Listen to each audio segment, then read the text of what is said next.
Apa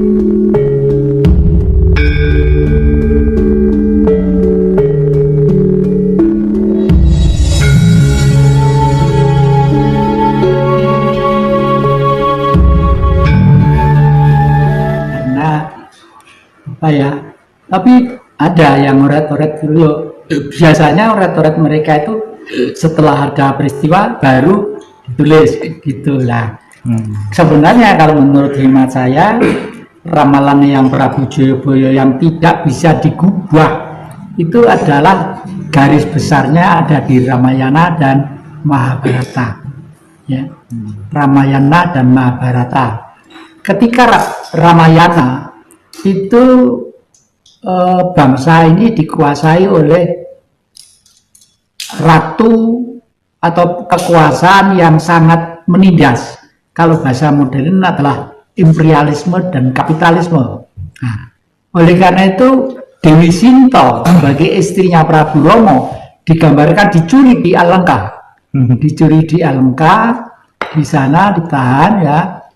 Terus waktu itu Prabu Rama menyuruh delegasi untuk mengambil Dewi Sinta dari yang dicuri Rahwana tadi itu. Rahwana itu apa? Rah itu darah, Wana itu hutan. Jadi raja, kelihatannya kekuasaan, pemerintahan, tapi pemerintahan yang berpihak pada kapitalisme dan imperialisme. Semua delegasi gagal. Anggota gagal, Anila gagal, Sugriwa gagal. Yang berhasil itu justru Anoman Ketek Putih, Anoman Anjani Putro. Nah, itu sebenarnya Anoman itu adalah kekuatan gaib dari sosok persenyawaan laki dan perempuan, tapi tidak real menjadi manusia. Ini banyak deh, banyak. Dan itu kalau kita tahu caranya untuk membuat mereka, dan mereka itu mengabdi kepada kita itu setengah mati, sangat setia kepada orang tuanya itu. Seperti saya ini sangat setia terhadap saya, sama kalau udah kawin juga begitu. Mereka sangat setia terhadap sampean. Nah, kalau tahu cara bagaimana komunikasi dengan dia, lalu supaya dia itu mengikuti apa kehendak sampean supaya menang dalam peperangan, dengan catatan menang untuk kepentingan yang baik. Oleh karena itu di lereng Arjuna, di lembah Malang atau Singosari itu ada tempat yang sakral yang namanya adalah Sumber Wendit. Berada ya kali Wendit kira-kira sekitar 5 atau 3 kilo dari sini.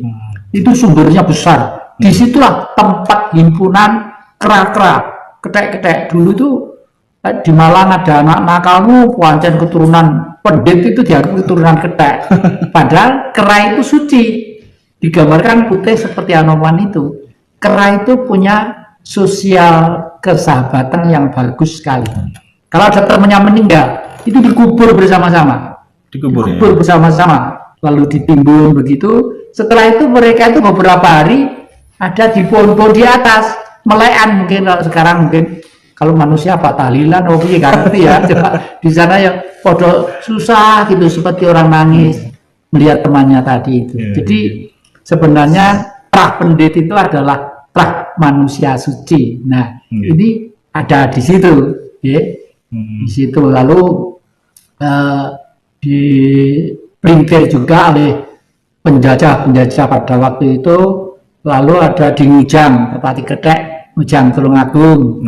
Tetapi leluhur kita masih pintar juga, lalu membuat pusaka yang namanya kujang yang dipakai oleh orang-orang Sunda Wiwitan di Jawa Barat sana.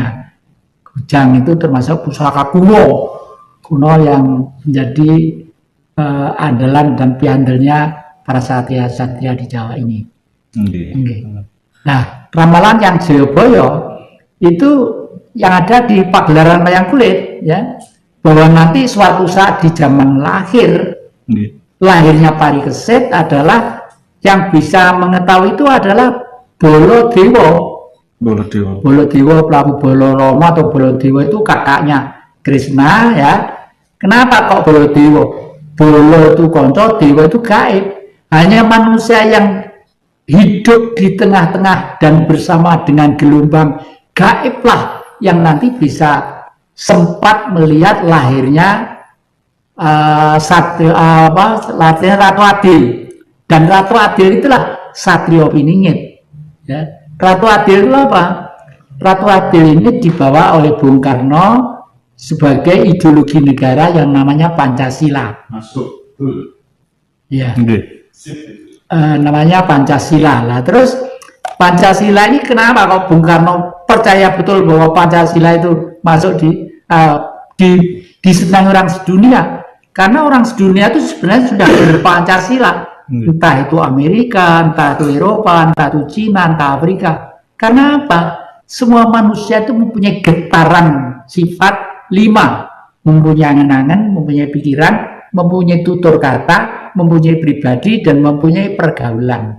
Ya, ini dimulai 500 tahun sebelum Masehi oleh Sang Buddha, Sang Siddhartha Gautama, masuk dalam hutan supaya beliau tahu penderitaan manusia secara umum, meskipun beliau itu adalah anaknya seorang raja yang kaya raya ganteng, dan boleh dikata kalau keringat keluar gitu ada yang rapi, mau maaf, ada yang bilang, ada yang gini gitu ya, tapi tetap hatinya tersentuh untuk pergi dalam satu tempat, entah di sana mau dimakan harimau, enggak berpikir, mau enggak berpikir, pokoknya pengen bersama-sama rakyat untuk hidup menderita. Lah, inilah Pancasila yang digali Bung Karno dari budaya bangsa leluhur ribuan tahun yang lalu. Buktinya apa? Diterima oleh dunia, dipidatokan di PBB, semua tepuk tangan gemuruh.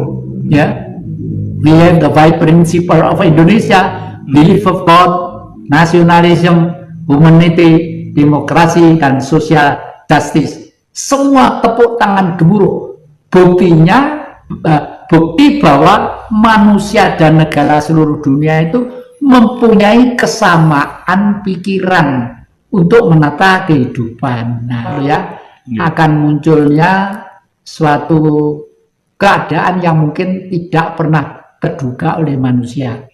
Negara besar yang dulu itu duitnya bisa merimut dunia dengan cap yang namanya dolar, pada waktu itu dolar masih dipercaya oleh Bank Dunia dan pergaulan ekonomi dunia karena stok emasnya dia itu banyak.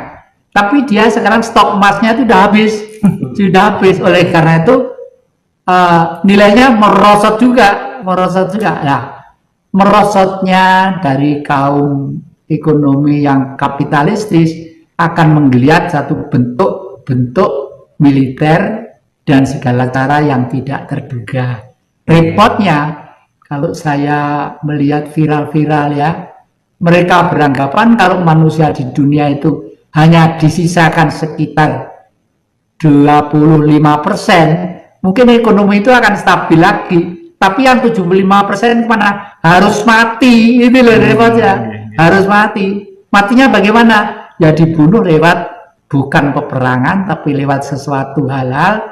Apakah ini virus itu dan sebagainya? Saya tidak tahu. Tapi ini saya mengikuti viral-viral pergaulan di dunia, khususnya orang-orang barat yang akhir-akhir ini mempunyai pendapat seperti itu. Gitu. Pada waktu perang Mahabharata, Prabu Salyopati menjadi senapatinya di Astina. Ya, Prabu Salyopati itu mempunyai adik Condobirowo, dan Condobirowo itu bentuknya raksasa kecil-kecil, segini kurang lebih, banyak. Anehnya Condobirowo itu dimatiin 1 menjadi 2, 2 menjadi 4, 4 menjadi 8. Itu kan seperti corona ya. Kalau satu nular pada orang lain menjadi terus berturut-turut dari hitam gitu lah. Kalahnya dengan siapa? Dengan Prabu Puntadewa. Kenapa Prabu Puntadewa? Karena beliau itu seorang yang jujur, yang lugu, yang suci. Artinya dengan spirit kekuatan Tuhan yang bersinar dalam tubuhnya, dengan keyakinan yang penuh, itu nanti itu dengan sendirinya unsur-unsur predator negatif yang mungkin akan mengganggu kehidupan manusia, dia akan tersingkir dengan sendirinya. Kelihatannya seperti sendirinya unsur-unsur predator negatif yang mungkin akan mengganggu kehidupan manusia, dia akan tersingkir dengan sendirinya.